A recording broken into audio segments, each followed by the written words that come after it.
This is Liverpool Football Club, one of the most famous teams in the world, with 5 European Cups, 18 league titles, 3 UEFA Cups, 7 FA Cups and 15 Community Shields. They were founded in 1892 and joined the Football League a year later, but it wasn't until the 70s and 80s till they had their major success. But of all the great times, there do come sad times. Liverpool has sadly been involved in 2 major tragedies, one being the Heysel Stadium disaster where 39 people died due to being pressed up against the wall. English teams were given a 5-year European ban because of this. The other tragedy is the Hillsborough disaster. This is when 96 Liverpool fans went to go watch a football game and didn't come home. They were also pressed up against a fence. All the people that have died in these tragedies will never be forgotten.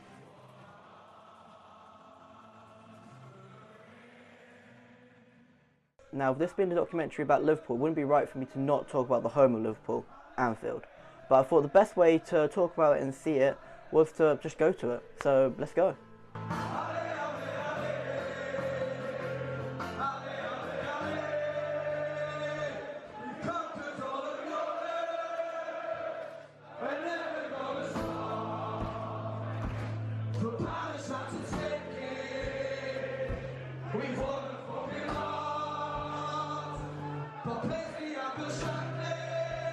So as you can see behind me, this is the home of Liverpool, Anfield, and it hasn't always looked like this. In 2016 it took a big renewal and everything was changed, including the main stand and around the whole ground. This has helped to make Anfield the fortress it is today. It has seen so many big moments and it's renowned for its European nights. For example, moments like Olympiacos. Miller, lovely cushioned header, but oh, you beauty! What a head, son! What a head! And Dortmund. Daniel Sturridge. Milner. Can he tee up someone in red? In it goes towards Lovren. Oh, he's done it! Liverpool have come back from the dead, and Dejan Lovren with a vital goal for them. It's moments like that that have made Liverpool and Anfield the fortress it is today. When people go to join Liverpool, they think about Anfield because it's such a big stadium and it's honestly one of the biggest stadiums in the world. People join Liverpool because they know how big a fortress Anfield is and how they haven't lost there in over a year. Now we've spoken about the history of Liverpool and Anfield, I want to really focus in on the last 4 years, which is also known as the Klopp reign. We didn't really know who to go with after we sacked Brendan Rodgers, but there were 2 main candidates for the role. There was Klopp and Ancelotti. Now in my eyes, there was only one guy right for the role, and that was Jurgen Klopp. Everything about him suited Liverpool, his passion, his love, his just energy around the football and how much he loves it, just suited Liverpool down to a T. And next thing you know, Jurgen Klopp was announced Liverpool manager.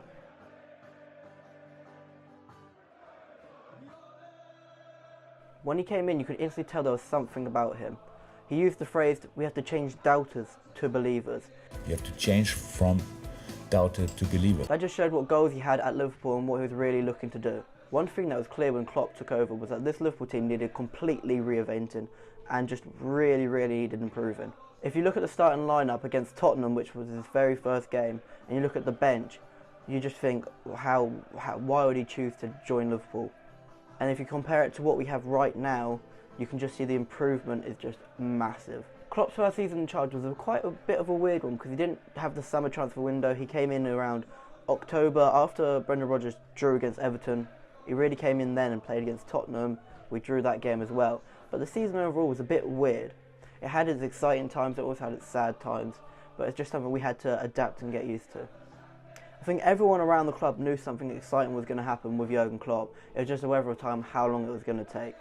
One of the first signs of how exciting football would be under Jurgen Klopp was when we played Manchester City and we won 4-1. What we really didn't see coming was the rivalry between Manchester City and Liverpool in the years to come.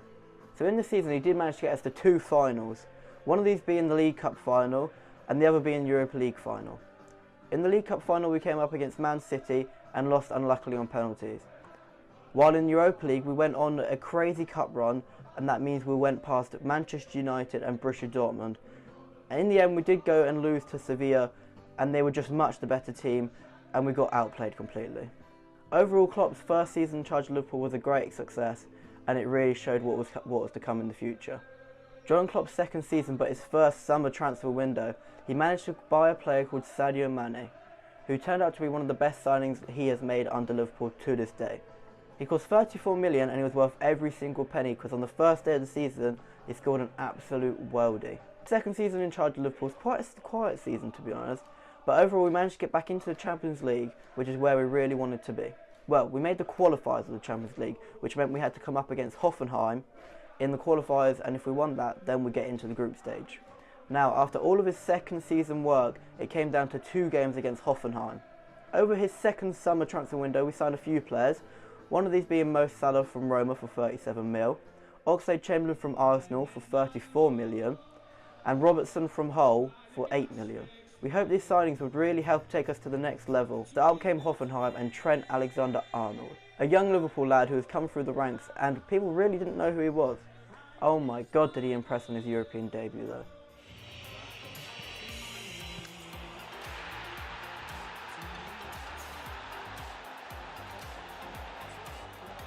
With help from Trent, we were able to get through the qualifiers and we made it into the Champions League group stage.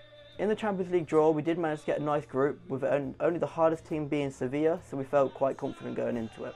We did end up winning the group with 12 points and Sevilla finished it on 9 points. The key for this season as well though was to make sure we got top 4 again, just to make sure Champions League football was guaranteed, and this time 4th didn't have to play a qualifier and they were straight into the group stage. But now comes one of the biggest moments in Klopp's whole reign. In January, he managed to sign a player called Virgil van Dijk for 75 million, making him the most expensive defender in the world.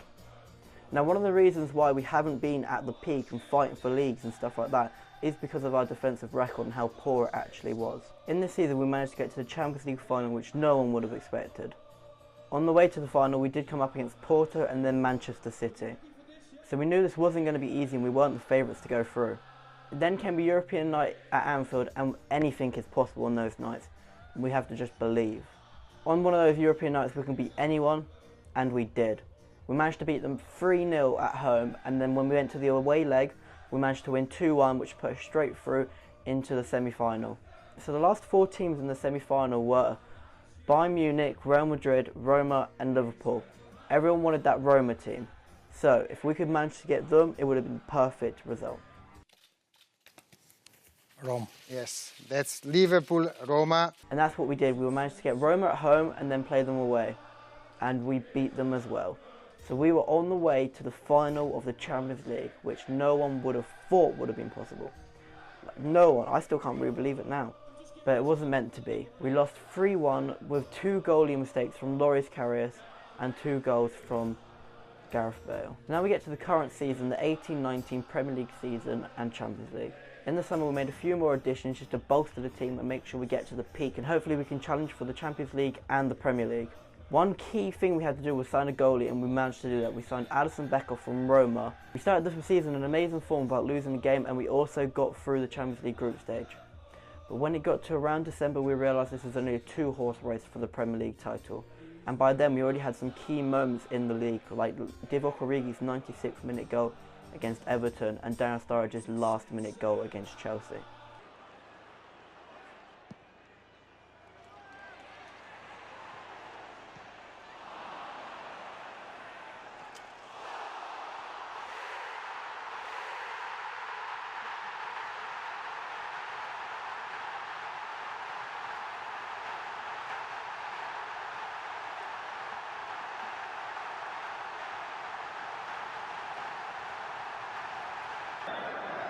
Shaqiri into Sturridge.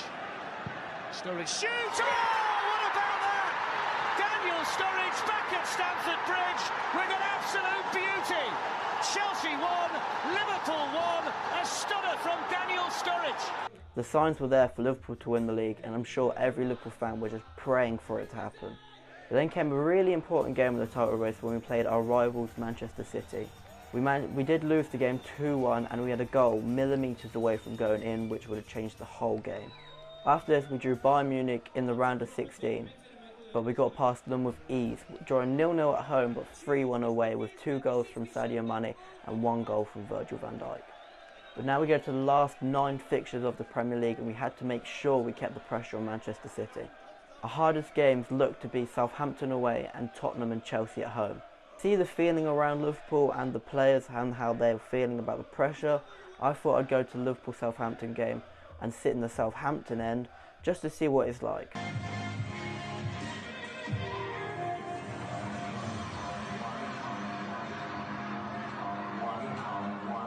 And it didn't disappoint, with Liverpool winning 3-1 with a goal from Naby Keita, Mohamed Salah and Jordan Henderson. And the scenes after the game with the fans, it just really showed how much they want to win this league and how much they believe in it.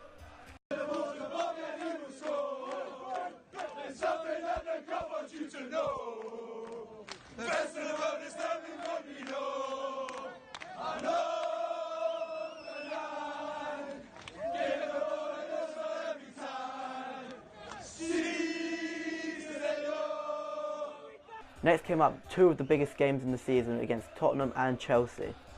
Both these teams would love to beat us to make sure they were the ones to make sure Liverpool didn't win the league. But that didn't happen.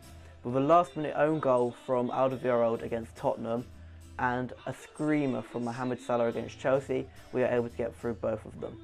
In this time we also got past Porto in the quarter-final of the Champions League. We were then drawn against Barcelona, which was the hardest one out of all the teams. But we knew we had to make sure we won against Cardiff and Huddersfield first before even thinking about Barcelona. We were able to win both comfortably, one 2-0 and the other 5-0, and then we were off to the new camp to play Barcelona. In this game we were the much better team, but we just weren't clinical and we lost 3-0 somehow. And I still actually don't understand how we did not even get an away goal in that game. After the game it almost felt impossible that we were going to go through and get to another final. 3-0 just seemed too hard to beat and we had to win 4-0 or 3-3 to get to extra time at home. But after the bad result, we went away to Newcastle and it was a must-win game to keep the pressure and make sure it went down to the last day of the season. We were able to win with a last-minute goal from Divock Origi against Newcastle. City also won against Leicester, so it meant it was definitely going down to the last day of the season when Liverpool play Wolves and City play away to Brighton. But before we get to that, next up was Mission Impossible. I spoke about Anfield and European nights before and how they're different to any other game. And that's exactly what we needed in this game. The crowd had to be amazing, everything had to be perfect, there could be no mistakes in this game. We're up against the best player in the world and we couldn't concede a goal and we had to make this the biggest comeback in history. But this is Liverpool and this is Anfield. Anything is possible. And we proved that. With 2 goals from Divock Origi and 2 goals from Wijnaldum and not conceding a single goal, we were able to get through. And a little bit of genius from Trent Alexander-Arnold, we were able to do Mission Impossible.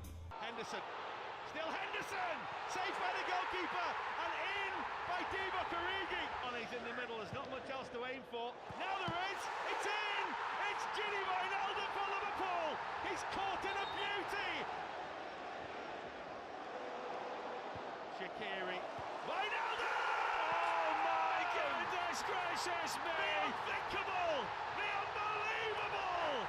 Liverpool are level from 3 down against Barcelona! The raw emotion of what's going on in this game. Early goal. Origi! Liverpool gets He's given it! What a piece of quick thinking from Trent Alexander-Arnold! Going into the last 2 games of the season, we could potentially win the Premier League and the Champions League. This really shows how far Jurgen Klopp has come with this Liverpool team, taking them from not even getting into the Champions League to getting into back-to-back finals and also taking the Premier League to the last day of the season. It shows how far we have come. And this is all down to Jurgen Klopp. But this really shows what could be.